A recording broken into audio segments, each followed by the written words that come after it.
Los adventistas del séptimo día. Breve historia.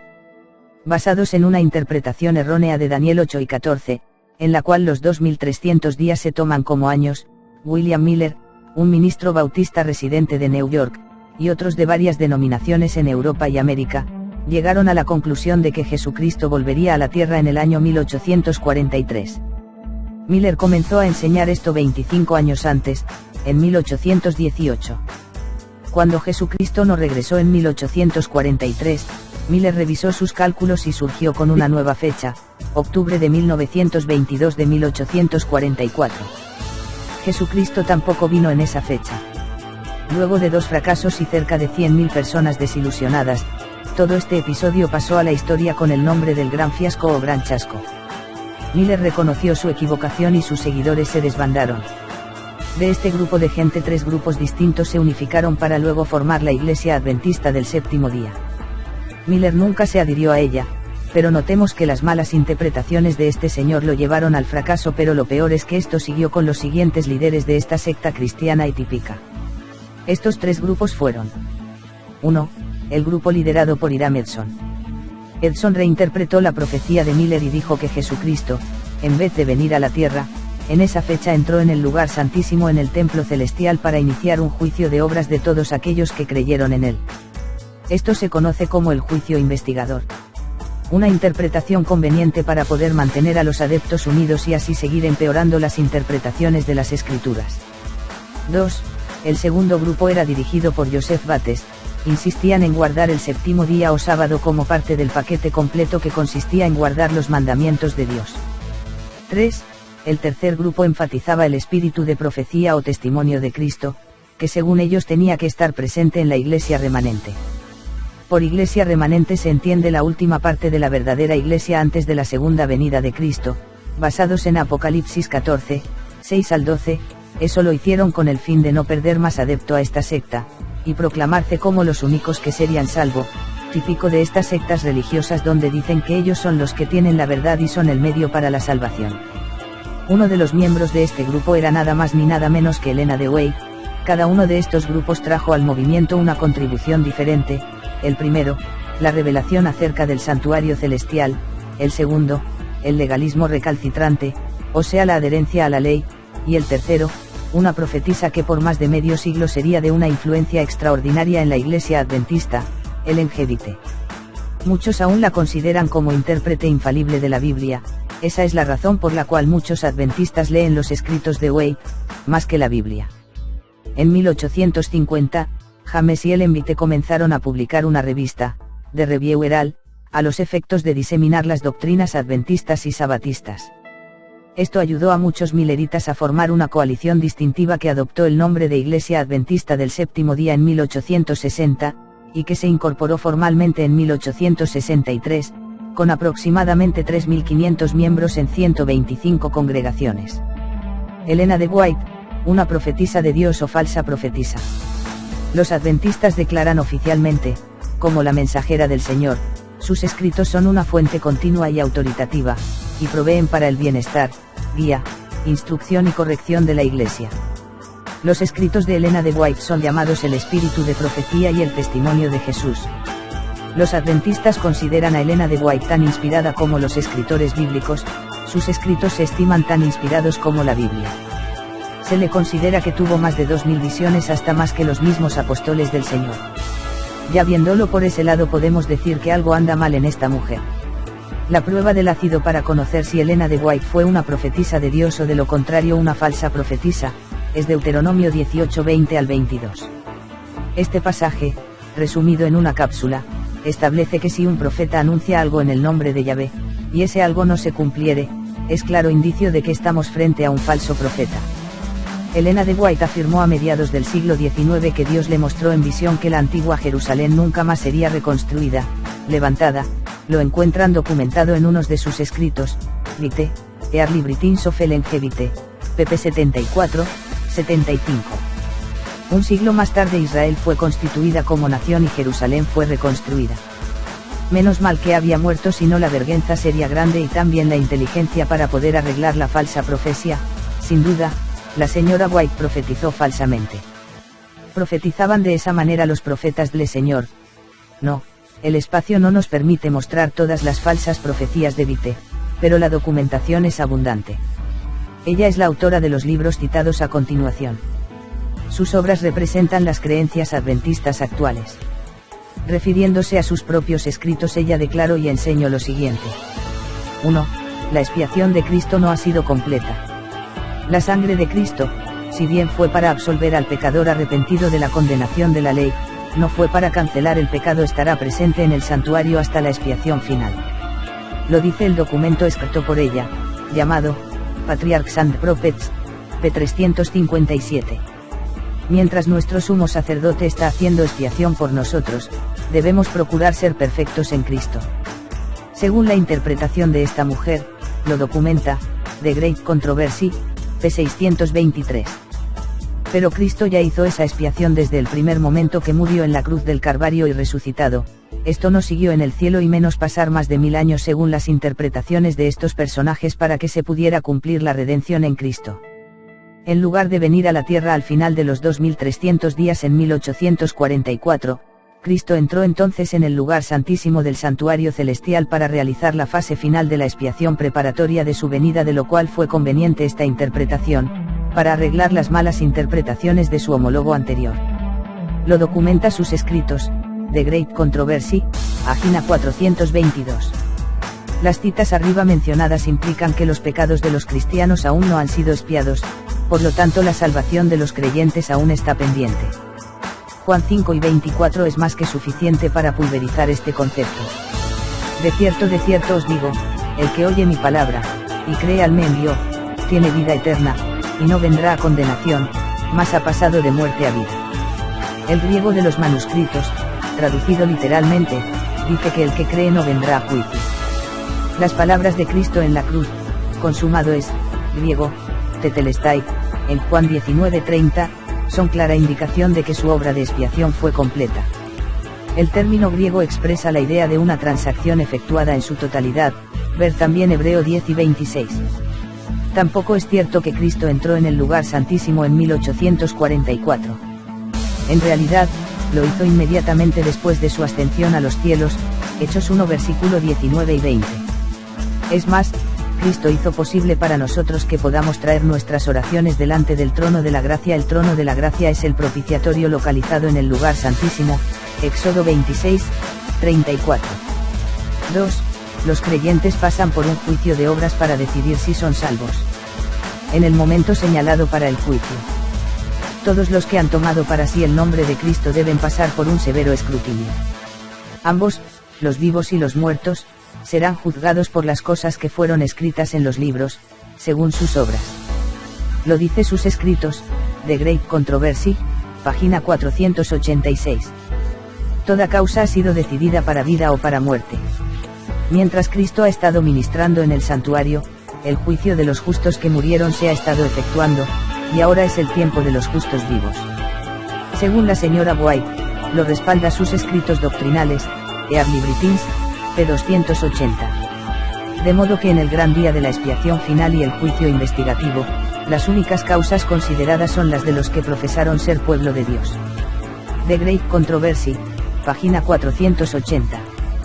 Cuando los libros de actas se abren en el juicio, las vidas de todos los que creyeron en Jesús son revisadas delante de Dios. Comenzando con aquellos que vivieron primero en la tierra. Todo nombre es mencionado, cada causa minuciosamente investigada. Se aceptan nombres, se rechazan nombres. Cuando alguien tiene pecados aún presentes en los libros de actas, carentes de arrepentimiento y de perdón, su nombre será borrado del libro de la vida, y el registro de sus buenas acciones será borrado del libro de memorias de Dios. The Great Controversy, página 483.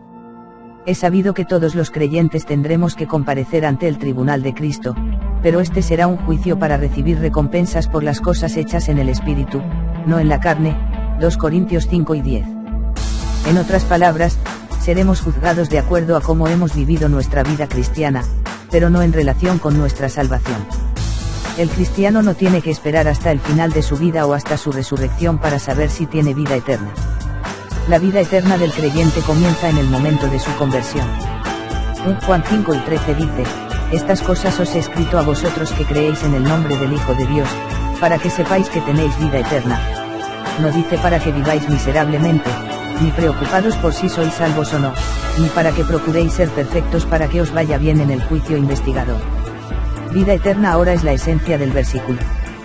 Romanos 8, 1 dice que no hay ninguna condenación, griego, juicio, para los que están en Cristo Jesús.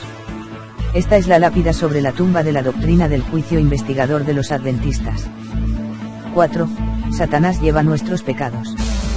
Se ha visto también que si bien la ofrenda por el pecado señalaba hacia Cristo y su sacrificio, y el sumo sacerdote representaba a Cristo como mediador, el macho cabrío expiatorio tipificaba a Satán, el autor del pecado, sobre quien los pecados del verdadero penitente son finalmente cargados, lo dice sus escritos, The Great Controversy, página 422.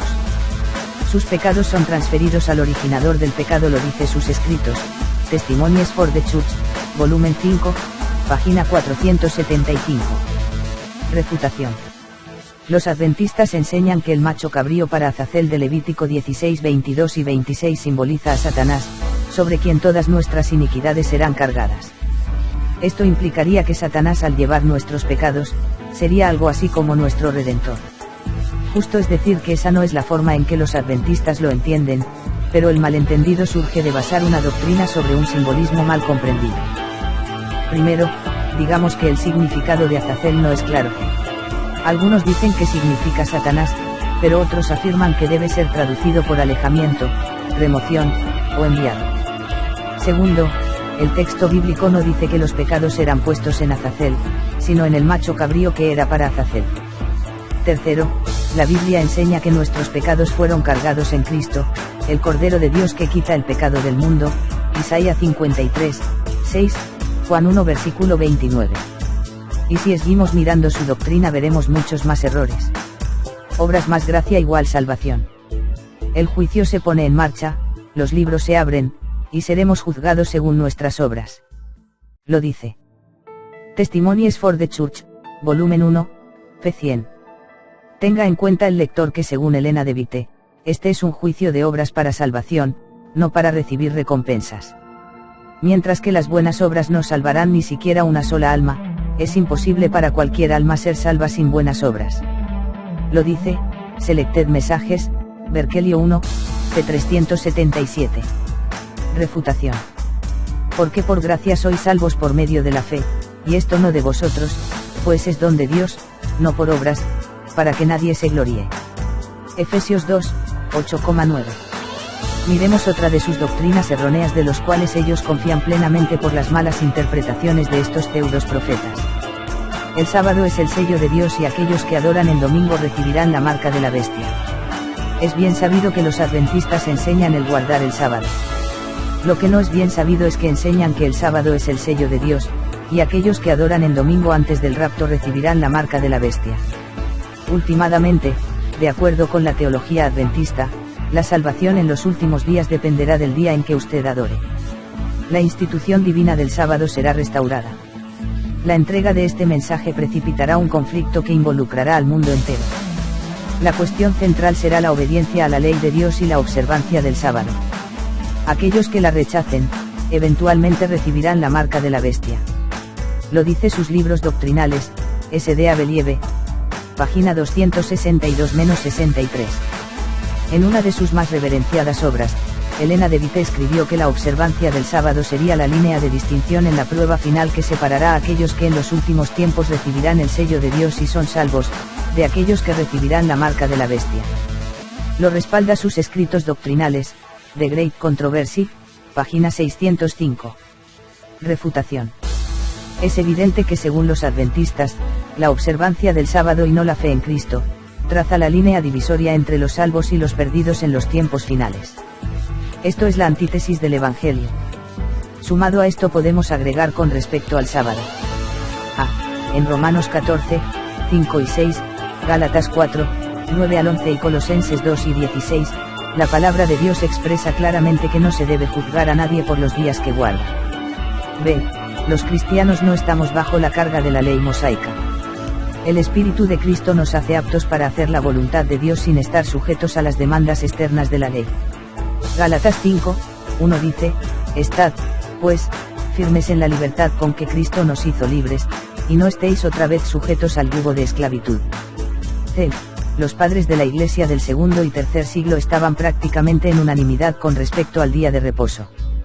Con algunas diferencias de opiniones con respecto a su significado, todos estaban de acuerdo en que no tenía jurisdicción sobre los cristianos.